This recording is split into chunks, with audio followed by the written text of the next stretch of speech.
Hər vaxtınız xeyir olsun, dəyərli izləyicilər. Bu günləri ən dadlı, ən asan, ən xırçıltılı kətə resepti ilə qarşınızdayım. Keçəyin hazırlama qaydasına. Əvvəlcə buzluqdan xəmirimizi çıxardıram ki, buzu açılsın. Deməli, bizim bu xəmirin hazırlanmasını səhifədə paylaşmışam. Qat-qat hazır xəmirdir. Xəmirin tərkibində maya yoxdur. Düzdür, səhifəmdə həm mayalı qat-qat xəmir hazırlayıb paylaşmışam, həm də mayasız, yəni 2 cür, 3 cür qat-qat xəmirin hazırlanmasını səhifəmdə paylaşmışam. Bu sonuncu paylaşımımda olan xəmirdir. Tərkibində maya yoxdur. Buzluqdan çıxandan sonra xəmiri deməli gördüyünüz formada yayıram, qalınlığında burada göstərirəm. Baxın, buna qalınlığında. Daha sonra içlik səpirəm. Bura içliyi də bizdə paxlava içliyidir.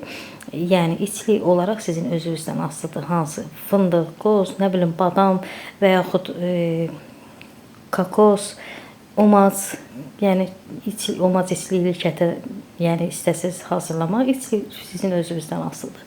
İçliyi yaydıqdan sonra üstündən deməli marsipan ütüsü ilə bu formada bastırıram. Yəni yuxanı yaydıqdan sonra içlik adətən dağıla bilir. Elə olanda bir də görsən yumurta ağı çəkmək lazım olur və yaxud bir damcı yağı çəkib sonra içi qoz ləpəsini səpirsən. Mən heç bir şey çəkmədim yuxanın üstünə. Sadəcə içliyi yığdım və üstündən belə xəfifcə bastırdım ki, xəmirə otursun içlik. Daha sonra gördüyünüz qaydada xəmiri qatlayıram və kətə formasında kəsirəm bunu. Adi bıçaqla da kəsmək olar, formal da kəsmək olar, üç bucaq da kəsmək olar. Forma olaraq da sizin özünüzdən asılıdır. Hansı formada istəyirsiniz, o formada da kəsə bilərsiniz. Deməli, adətən kətəni hazırlayanda xanımlar üzərinə yumurta çəkirlər, yumurta sarısı. Mən bu dəfə bu kətənin üzərinə yumurta çəkmədim. Sadəcə hazır olandan sonra üzərinə şəkər pudrasından istifadə edirəm ona görə. Üzərinə yumurtasını, yəni istəsəniz, siz kətənin üzərinə yumurta sarısı çəkə bilərsiniz. Yəni sizin özünüzdən asılıdır, necə istəyirsiniz o formada.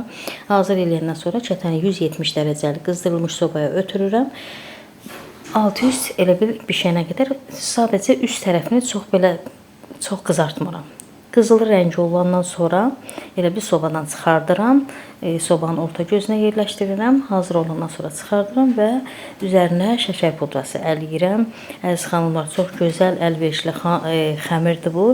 Yəni tövsiyə eləyərdim ki, bu xəmirdən həmişə buzluğunuzda olsun, əlinizdən tutacaq. Yəni tez bazar nə şirniyyatı istəyirsinizsə, bu xəmirdən hazırlaya bilərsiniz. Hazır oldu gördüyünüz kimi.